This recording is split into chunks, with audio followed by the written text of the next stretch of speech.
अस्सलाम वालेकुम। मैं उम्मीद करता हूँ तमाम दोस्त खैरियत से होंगे और आप सबको मेरे YouTube channel daily knowledge info पे खुश आमदीद। आज जिस टॉपिक पे हम बात करने जा रहे हैं ये एक नहायत ही ज़रूरी और अहम मालूमाती टॉपिक है। और बहुत से फार्मर हज़रात के भी यही सवाल होते हैं और इनके भी यही मसाइल आ रहे होते हैं कि जानवरों के थन हवाने में इन्फेक्शन है, जानवरों के थन हवाने ख़राब हुए रहते हैं। तो बहुत सारे दोस्त और फार्मर हज़रात यही सवाल पूछते हैं। तो इस टॉपिक पे बात करने से पहले मैं आपसे गुजारिश करूँगा, अगर आप नए हैं हमारे चैनल को सब्सक्राइब कर लें, बेल आइकन के बटन को दबा दें ताकि तमाम नई आने वाली वीडियोस आप तक बर वक्त पहुँच सके।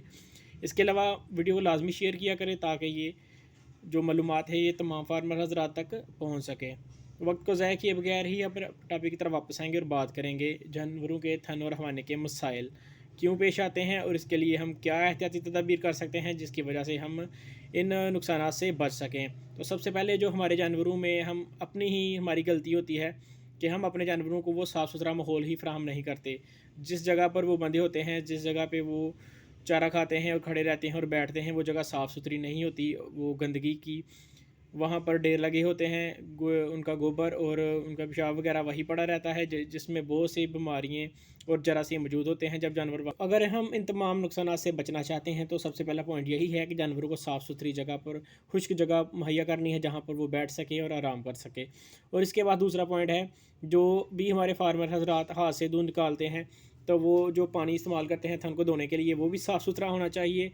और कोशिश करें कि उसमें डिटोल के 2-4 कतरे शामिल कर लिया करें ताकि वो एक तमाम पानी में जो भी जरासीम हो वो भी साफ़ हो जाए, थनों के ऊपर जो जरासीम लगे होते हैं वो भी साफ़ हो जाए। क्योंकि जब जानवर दूध उतारता है तो उसके मसाम खुल जाते हैं, जहाँ से दूध निकलता है तो उसके ज़रिए भी जरासीम उसके थन हवाने में दाखिल हो सकते हैं।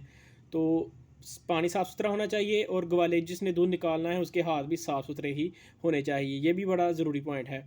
नंबर 3 पे बात करेंगे तो हम अपने जानवरों को कभी भी मल्टी वाइटामिन्स और मिनरल्स और मल्टीविटामिन्स जानवरों को नहीं देते, जो कि उनकी खुराक में नहायत ही ज़रूरी होती हैं। ये वो तमाम चीज़ें हैं जो जानवर की इम्यूनिटी को बूस्ट करते हैं और बैरूनी किसी भी बीमारी के खिलाफ उनको क़ुव्वत बख्शते हैं। तो ये भी चीज़ें हम इस्तेमाल नहीं करते, इन चीज़ों का इस्तेमाल भी हमें अपनी जानवरों की खुराक में लाजमी करना चाहिए। नंबर 4 पे बात करेंगे फ़ीड मैनेजमेंट। वो चीज़ें हैं, हम अपने जानवरों को जो भी खुराक देते हैं, चारा जात देते हैं, उनमें टॉक्सिन्स बहुत ज़्यादा होते हैं जिसकी वजह से जानवर में मुख्तलिफ़ किस्म की बीमारियाँ पैदा होती हैं, जिसके नतीजे में जानवर में साड़ू, मास्टाइटिस रहेंगे। तो जानवरों में हम अपने जानवरों में कभी भी न्यूट्रिशन के हवाले से ना मल्टीविटामिन्स और ना मिनरल्स इस्तेमाल करते हैं, जो कि जानवरों के लिए नहायत ही ज़रूरी हैं। क्योंकि ये जानवरों की इम्यूनिटी को बहाल करते हैं, क़ुव्वत मुदाफ़त को बूस्ट करते हैं, इज़ाफ़ा करते हैं क़ुव्वत मुदाफ़त में। जब जानवरों में मुख्तलिफ़ किस्म की बीमारियाँ हमलावर होती हैं तो जानवरों को क़ुव्वत मुदाफ़त अच्छी होने की वजह से वो जानवर उन बीमारियों के खिलाफ सर्वाइव कर जाते हैं, उनको वो बीमारियों से बच जाते हैं। तो हमारे फार्मर हज़रात भी नुकसान से बच जाते हैं।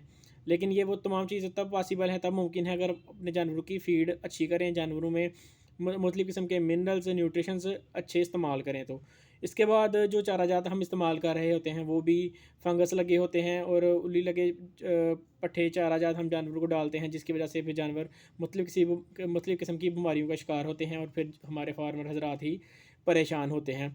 और जो वंडा जात हम इस्तेमाल करते हैं वो भी मुख्तलिफ़ किस्म के बाज़ार से बने बनाए वंडे लेते हैं, वो कब के बने होते हैं ये भी नहीं पता और किस क्वालिटी के होते हैं ये भी नहीं हमें पता होता, उसमें किस किस्म का टॉक्सिन है जो कि हमारी जानवरों में मुख्तलिफ़ किस्म की बीमारियों का सबब बनता है। तो सबसे अहम चीज़ यही है कि हम अपना वंडा खुद बनाएँ, उसमें अच्छी अजनास ले लें अच्छी क्वालिटी की और उसे ग्राइंड करवा के, मिक्स करवा के वंडा खुद अपना तैयार करें और उसमें मुख्तलिफ़ किस्म के मिनरल्स भी और टॉक्सिन बाइंडर भी इस्तेमाल करें ताकि जानवरों में ना ज़हर आबाद हो और ना मुख्तलिफ़ किस्म की बीमारियाँ जानवरों में आए। क्योंकि जानवरों में अगर उनकी क़ुव्वत मुदाफ़त अच्छी होगी, सेहत अच्छी होगी तो ये तमाम बीमारियाँ, तमाम किस्म के जरासीम जानवर पे हमलावर हो ही नहीं सकेंगे। क्योंकि क़ुव्वत मुदाफ़त अच्छी होगी तो जानवर इन तमाम बीमारियों से सर्वाइव कर जाएगा। तो ना साड़ू और ना इन किस्म की थन हवाने के तमाम किस्म के मसाइल पैदा ही नहीं होंगे। तो लास्ट में जो चीज़ है वो यही है कि फिर जब जानवरों को बीमारियाँ हो जाती हैं तो फिर हमें परेशान होने की ज़रूरत नहीं, अपने करीबी किसी भी अच्छे डॉक्टर को बुलाएँ और जानवरों का इलाज कराएँ। और इलाज करवाने के बाद लाज़मी तौर पे जानवरों में मल्टीविटामिन्स का इस्तेमाल किया करें, क्योंकि एंटीबायोटिक इस्तेमाल करने के साथ साथ जानवरों के जिगर पे असरात हो जाते हैं। तो फिर जानवर रिकवर होने के बाद भी दूध उच्च क्वालिटी का नहीं देते। तो इसलिए ये इंतहाई ज़रूरी है कि जब जानवरों में इंजेक्शन वगैरह लगाए जाते हैं, कोर्स मुकम्मल किया जाता है, जब जानवर रिकवर हो जाता है तो फिर मल्टीविटामिन्स का अहम रोल है दूध की पैदावार में इजाफ़े के लिए, क़ुव्वत मुदाफ़त की पैदावार में इजाफ़ा। अगर आपको वीडियो अच्छी लगे तो लाज़मी शेयर कीजिए और हमारे चैनल को सब्सक्राइब करें। और इसके मतलब आप जो भी सवालात हैं आप हमारे कमेंट बॉक्स में पूछ सकते हैं, और इसके अलावा हमारे व्हाट्सएप पे भी रब्ता कर सकते हैं। इंशाल्लाह आपको तमाम मालूमात फराहम कर दी जाए।